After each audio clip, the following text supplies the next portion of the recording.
ஆசிரியர் தேர்வு நடத்தக்கூடிய முதுகலை ஆசிரியர் தேர்வுக்கான அறிவிப்பை டிஆர்பி போர்டு வந்து எப்போ பப்ளிஷ் பண்ணுவாங்க, எவ்வளவு வேக்கன்சி இருக்கும், அதே மாதிரி இப்போ ரீசெண்டாக கல்வி அமைச்சர் அவர்கள் வந்து கணிப்பொறி அறிவியல் ஆசிரியர் அதே மாதிரி உடற்கல்வி ஆசிரியர் இந்த ரெண்டுக்குமே வந்து வேக்கன்சியை வந்து நாங்கள் இன்க்ரீஸ் பண்ண போகிறோம் அப்படின்னு ஒரு ஸ்டேட்மெண்ட் கொடுத்துருந்தாங்க. அதன் அடிப்படையில் கம்ப்யூட்டர் சயின்ஸ்க்கான டீச்சர்ஸ் அந்த வேக்கன்சி வந்து எவ்வளோ இருக்க போகுது, பிசிக்கல் டைரக்டர் இதுக்கான வேக்கன்சி வந்து எவ்வளோ இருக்க போகுது அப்படிங்கிற மாதிரி டெய்லியுமே வந்து என்கொயரி பண்ணுறீங்க.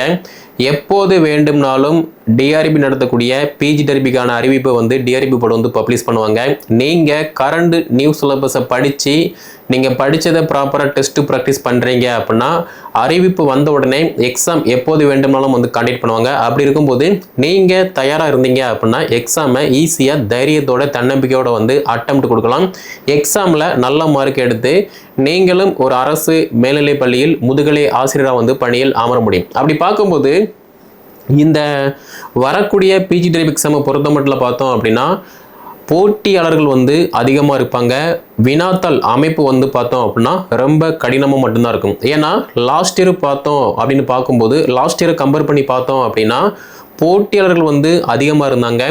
நியூ சிலபஸு வினா அமைப்பு வந்து ரொம்ப கடினமாக இருந்துச்சு. கிட்டத்தட்ட தமிழ் தகுதி தேர்வுலே பார்த்தோம் அப்படின்னா 80,000க்கும் மேற்பட்ட ஆசிரியர்கள் வந்து தகுதி பெறலை. அப்படி இருக்கும்போது நீங்கள் இந்த எக்ஸாமுக்கு அட்டெம்ப்ட் கொடுக்க போகிறீங்க, படிக்க போகிறீங்க அப்படின்னா ஃபஸ்ட்டு சிலபஸை நல்லா பார்க்கணும். ரெண்டாவது நீங்கள் படித்ததை ப்ராப்பராக வந்து படிக்கணும். அடுத்து நீங்கள் படித்த தலைப்பில் இருந்து மாதிரி தேர்வு பிரித்து, அதாவது டெஸ்ட் பேஜ் வந்து மஸ்ட் இம்பார்ட்டன்ஸ். அடுத்து பார்த்தோம் அப்படின்னா நீங்கள் ஸ்கூலில் ஒர்க் பண்ணுறீங்க, ஒர்க் பண்ணல, இதெல்லாம் வந்து வேறு விஷயம். அதே மாதிரி நீங்கள் ஸ்கூலில் ஒர்க் பண்ணுறீங்க, நமக்கு வந்து எல்லாமே தெரியும் அப்படின்னு ஒரு அசால்ட்டில் இந்த எக்ஸாமுக்கு வந்து படிக்காமல் இருக்க வேண்டாம். நீங்கள் ஸ்கூலில் ஒர்க் பண்ணுறீங்க அப்படின்னா உங்களுக்கு ஒரு ஸ்கூலில் ஒரு கிளாஸ் ரூமில், அது கேர்ள்ஸ் ஸ்கூலாக இருக்கலாம், பாய்ஸ் ஸ்கூலாக இருக்கலாம், கோயட் ஸ்கூலாக இருக்கலாம், அந்த கிளாஸ் ரூமில் ஸ்டூடெண்ட்டை வந்து எப்படி ஹேண்டில் பண்ணணும், அதே மாதிரி ஒரு லெசனை எப்படி ப்ரெசென்ட் பண்ணணும் அப்படின்னு ஒரு முன் அனுபவம் வந்து உங்களுக்கு இருக்கும். இதை வச்சு பார்த்தீங்க அப்படின்னா உங்களால் எக்ஸாமில் வந்து பாஸ் பண்ண முடியாது. இந்த அனுபவம் வந்து எங்கே உதவும் அப்படின்னா மேபி இந்த எக்ஸாமில் பாஸ் பண்ணிவிட்டு ஒரு பாய்ஸ் ஸ்கூலோ கேர்ள்ஸ் ஸ்கூலோ கோயட் ஸ்கூல்லே வந்து அப்பாயின்மெண்ட் ஆகுறீங்க அப்படின்னா அங்கே தான் வந்து உங்களுக்கு உதவக்கூடிய வகையில் வந்து இருக்கும். ஏன்னா ப்ரீவியஸ் இயரில் நம்மக்கிட்ட படித்த ஒரு சில டீச்சர்ஸ் வந்து என்ன பண்ணாங்க அப்படின்னா, நான் கவர்மெண்ட் ஸ்கூலில் டெம்பரவரியாக இத்தனை வருஷமாக வந்து வேலை பார்த்துட்டு இருக்கேன், ப்ரைவேட் ஸ்கூலில் இத்தனை வருஷமாக வேலை பார்க்கேன், ஸோ எனக்கு வந்து எல்லாமே தெரியும், நீங்கள் என்ன சொல்கிறது நான் என்ன படிக்கிறது அப்படிங்கிற மாதிரிலாம் வந்து ஒரு ஈகோ மனப்பான்மையோடு வந்து இருந்தாங்க. அவங்க யாருமே வந்து பாஸ் பண்ணல. ஆனால் ஸ்கூலில் ஒர்க் பண்ணியிருப்பாங்க, எக்ஸ்பீரியன்ஸ் இருக்கும், சிலபஸுக்கு தகுந்த மாதிரி நம்ம சொல்கிறத ஒபே பண்ணிவிட்டு டெஸ்ட்டு ப்ராக்டிஸ் கொடுத்தோம் அப்படின்னா அதை வந்து பயிற்சி எடுத்தவங்க எல்லாருமே பார்த்தீங்கன்னா நல்ல மார்க் எடுத்து இப்போ ஒரு கவர்மெண்ட் ஸ்கூலில் வேலை பார்த்துட்டு இருக்காங்க. ஸோ நீங்கள் யாராவது இந்த எக்ஸாமுக்கு அட்டெம்ப்ட் கொடுக்க போகிறீங்க, ஸ்கூலில் ஒர்க் பண்ணுறீங்க அப்படின்னா இதை கவனத்தில் எடுத்துக்கோங்க. அதே மாதிரி ஃபர்ஸ்ட் ஆஃப் ஆல் இந்த பிஜி டெர்பி எக்ஸாமை பொறுத்த மட்டும் 14 பாடத்துக்கு வந்து எக்ஸாம் வந்து கண்டக்ட் பண்ணுறாங்க. 14 பாடம் என்னென்ன பாடம்? தமிழ், இங்கிலீஷ், மேக்ஸு, சயின்ஸு, அதாவது Tamil, English, maths, physics, chemistry, botany, zoology, history, geography, computer science, economic, அதே மாதிரி பார்த்தோம்னா பொலிட்டிக்கல் சயின்ஸு, காமர்ஸ், அக்கௌண்டன்சி, இந்த ரெண்டுமே சேர்த்து ஒரே பேப்பராக இருக்குது. அதே மாதிரி பார்த்தோம் அப்படின்னா பிசிக்கல் டைரக்டர் கிரேட் 1 இந்த மாதிரி 14 பாடத்துக்கு பார்த்தோம்னா பிஜி டெர்பி எக்ஸாம் வந்து கண்டக்ட் பண்ணுறாங்க. நீங்கள் என்ன பாடமோ அந்த பாடத்துக்கான தனித்தனி சிலபஸ் இருக்குது. அந்த சிலபஸை பேஸ் பண்ணி நீங்கள் படிக்கிற மாதிரி இருக்கும், நீங்கள் படித்ததை டெஸ்ட்டு ப்ராக்டிஸ் பண்ணுற மாதிரி இருக்கும். ஓகே, அடுத்து பார்த்தோம் அப்படின்னா ஃபஸ்ட்டு சிலபஸ் பார்க்கணும். சிலபஸை பொறுத்த மட்டும் 14 பாடத்துக்குமே வந்து தனித்தனி சிலபஸ் இருக்குது, அதை நீங்கள் வந்து ஃபாலோ பண்ணுங்கள். அடுத்து ரெண்டாவது வந்து முந்தைய வருட வினாத்தாள். முந்தைய வருட வினாத்தாளை பொறுத்த மட்டும் வெப்சைட்டில் கொஸ்டின் இருக்கும். அப்படி இல்லை அப்படின்னா நம்முடைய டெலிகிராம் குரூப்பில் வந்து syllabus Tamil medium, English medium and previous year question வந்து அப்டேட் பண்ணியிருக்கோம். அதை நீங்கள் வந்து ஃபாலோ பண்ணிக்கலாம். ஏன்னா சிலபஸ், ப்ரீவியஸ் இயர் கொஸ்டின் இந்த ரெண்டையுமே பார்க்கும்போது மட்டும்தான் எதை படிக்கணும், எதை படிக்கக்கூடாது, வினாக்கள் வந்து எப்படி கேட்டிருக்காங்க, அதுக்கு தகுந்த மாதிரி எப்படி படிக்கணும் அப்படின்னு உங்களுக்கு ஒரு ஐடியா கிடைக்கும். ஓகே, அடுத்து எல்லாமே வந்து நியூ சிலபஸ் தான். So major, psychology, current affair, GK இந்த மாதிரி 150 வினாக்களுக்குமே வந்து நியூ சிலபஸ் இருக்குது. அதுக்கு தகுந்த மாதிரி நீங்கள் ப்ரிப்பரேஷன் பண்ணணும். ஓகே, அடுத்து பார்த்தோம் அப்படின்னா மேஜரை மட்டும் படித்தா போதுமானு கேட்டிங்கன்னா கண்டிப்பாக கிடையாது. மேஜரில் 110க்கு 110 யாருமே ஸ்கோர் பண்ண போகிறது கிடையாது. கம்ப்யூட்டர் சயின்ஸ் அப்படின்னா 130க்கு 130 வந்து ஸ்கோர் பண்ண போகிறது கிடையாது. அப்போ ஃபஸ்ட்டு ப்ரிஃபரன்ஸ் வந்து மேஜரில் 110 மார்க் இருக்குது. கம்ப்யூட்டர் சயின்ஸ் அப்படின்னா 130 மார்க் இருக்குது. அப்போ மேஜரை வந்து ஃபஸ்ட்டு ப்ரிஃபரன்ஸாக எடுத்து ஸ்கூல் புக்கு படிக்கணும். இது வந்து அடிப்படை. ரெண்டாவது சிலபஸை பேஸ் பண்ணி யூஜி பிஜி ரெஃபரன்ஸ் இந்த மூணையுமே வந்து சேர்த்து வச்சு படிக்கணும், கம்பேர் பண்ணி படிக்கணும். அதுதான் வந்து மெயின் பாயிண்ட்.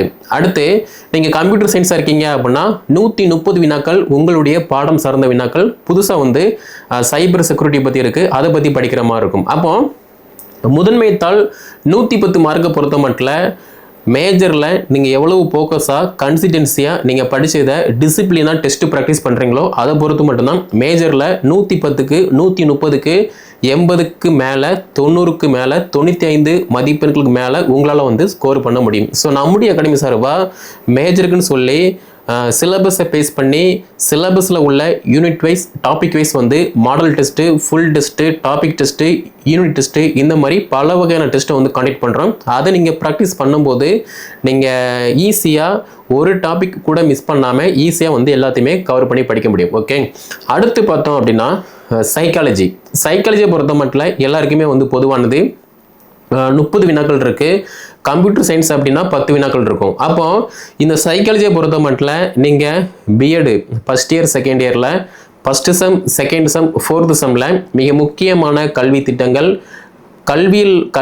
கல்வியில் வந்து அறிஞர்கள் வந்து என்னென்ன தத்துவங்கள் கோட்பாடுகள் வந்து சொன்னாங்க அப்படிங்கிற மாதிரி எல்லாத்தையுமே வந்து படிக்கிற மாதிரி இருக்கும். அதே மாதிரி மத்திய அளவில் மாநில அளவில் உள்ள மிக முக்கியமான கல்வி திட்டங்கள் யார் கொண்டு வந்தாங்க, என்ன பர்பஸ்க்காக கொண்டு வந்தாங்க அப்படிங்கிற மாதிரி அதை பற்றியுமே வந்து படிக்கிற மாதிரி இருக்கும். ஸோ 30க்கு 30 ஈஸியாக வந்து கவர் பண்ணிடலாம். ஓகே, அடுத்த 10 வினாக்கள் எல்லாருக்குமே பொதுவாக வந்து கரண்ட் அஃபேர்ஸுக்கே இருக்குது. இதை பொறுத்த மட்டும் அஸ் ஏ டீச்சராக நீங்கள் டெய்லியுமே வந்து நியூஸ் பேப்பர் வந்து ரீட் பண்ணுறீங்க அப்படின்னா ஈஸியாக 10க்கு 10 வந்து ஸ்கோர் பண்ணிடலாம். ஓகே, அப்போ 13 படத்துக்கு பார்த்தோம் அப்படின்னா 110 30 10 இந்த மாதிரி இருக்கும்.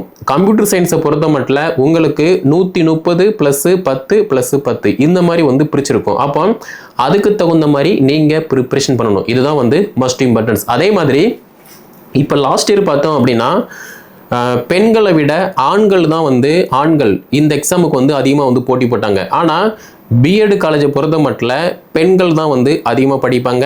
MSc BEd, MA BEd, M Com BEd, MCA BEd இந்த மாதிரி வந்து படிச்சிருப்பாங்க. ஆனால் நிறைய பெண்கள் வந்து நீங்கள் படித்த பட்டப்படிப்பை வந்து ப்ராப்பராக வந்து யூஸ் பண்ணாமல் இருக்கீங்க. ஏன்னா நீங்கள் பிஎட் படிக்கீங்க அப்படின்னா ஒரு கவர்மெண்ட் ஸ்கூலில் வேலைக்கு போகணும் அப்படின்னு கனவோட தான் வந்து படித்து முடிச்சிருப்பீங்க. அப்படி இருக்கும்போது நீங்கள் படித்த MA BEd, MSc BEd and MCom BEd, MCA பிஎடை வந்து ப்ராப்பராக வந்து யூஸ் பண்ணுங்கள். நீங்கள் ஒன்ஸ் ப்ராப்பராக யூஸ் பண்ணுறீங்க அப்படின்னா நீங்களும் ஒரு அரசு ஆசிரியராக வந்து பணியில் அமர முடியும். ஸோ இந்த எக்ஸாமை பொறுத்த மட்டும் ஈஸியாக கஷ்டமானு கேட்டிங்க அப்படின்னா ரொம்ப ஈஸி. யாருக்கு ஈஸி அப்படின்னா தன்னுடைய பாடத்தில், அதாவது உங்களுடைய பாடத்தில் நீங்கள் அப்டேட்டாக இருக்கீங்க அப்படின்னா ரொம்ப ஈஸியாக தான் இருக்கும். அதே மாதிரி வினா அமைப்பை பொறுத்த மட்டும் எக்ஸாம் ஸ்ட்ராட்டஜியை பொறுத்த மட்டும் syllabus, previous year question, school book, UG PG reference இந்த மாதிரி ஸ்டெப் பை ஸ்டெப்பாக படிக்கிங்க அப்படின்னா ஈஸியாக 150க்கு உங்களால் 95, 100, 110 மார்க் வந்து ஈஸியாக வந்து ஸ்கோர் பண்ண முடியும். அதே மாதிரி நான் படிச்சுக்கிட்டு இருக்கேன், டெஸ்ட்டு ப்ராக்டிஸ் பண்ணலை, எனக்கு வந்து டைமே கிடைக்க மாட்டேக்கு, ஃபேமிலி உமனாக வந்து இருந்துகிட்டு இருக்கேன், கை குழந்தை இருக்குது, ஸ்கூலில் ஒர்க் பண்ணுறேன் அப்படிங்கிற மாதிரி வந்து ரீசனே சொல்லாதீங்க.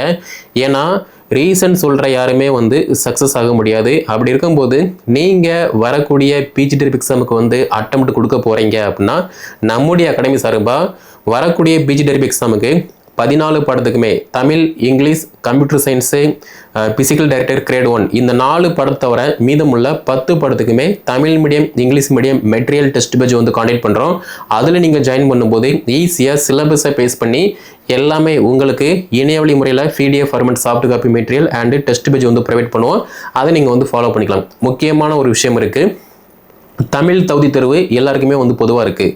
தமிழ் தகுதி தேர்வு பொறுத்த மட்டும் 30 கொஸ்டின் இருக்குது, நான் லாஸ்ட்டாக படிச்சுக்கிருவேன், நான் ஆல்ரெடி வந்து குரூப் 4 படிச்சிருக்கேன், குரூப் 2 படிச்சிருக்கேன், டெட் எக்ஸாம் படித்தேன், குரூப் 1க்கு படித்தேன், இந்த மாதிரி வந்து ரீசன் சொல்லாமல் நான் ஸ்கூலில் ஒர்க் பண்ணுறேன், எனக்கு எல்லாமே தெரியும் அப்படிங்கிற மாதிரி ரீசன் சொல்லாமல் சிலபஸை பேஸ் பண்ணி 6ஆம் வகுப்புலேருந்து 12th வரைக்குள்ள தமிழ் புக்கை நீங்கள் படிச்சுக்கிட்டீங்க அப்படின்னா போதுமானதாக வந்திருக்கும்.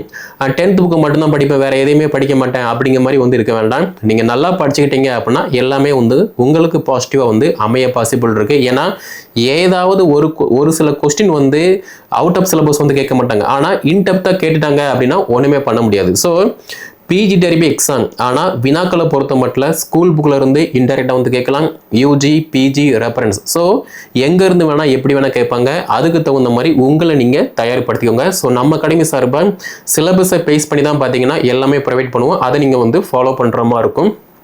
ஸோ கீழே டிஸ்கிரிப்ஷனில் வாட்ஸ்அப் நம்பர், கான்டாக்ட் நம்பர் இருக்குது. அதை கான்டாக்ட் பண்ணி என்ன டீட்டெயில் கேட்டு படிக்க ஸ்டார்ட் பண்ணுங்கள். நீங்கள் படிக்கும்போது மட்டும்தான் உங்களுடைய வெற்றி வந்து நிலைநாட்டப்படும். ஸோ இந்த வீடியோ தொகுப்பை MSc BEd, MA BEd, MCom BEd, MCA BEd படிச்சவர்களுமே ஷேர் பண்ணுங்கள். அவங்களும் வந்து படித்து பயன்படட்டும். வேக்கன்சியை பொறுத்த மட்டும் 2800க்கும் மேற்பட்ட காலிடங்கள் வந்து இருக்க போகுது. அப்படி இருக்கும்போது உங்களுக்கு தேவை ஒரே ஒரு இடம் தான். அந்த ஒரு இடத்துக்கு நீங்கள் இப்போ இருந்தே படிக்கும்போது நீங்களும் ஒரு அரசு பள்ளி ஆசிரியர்.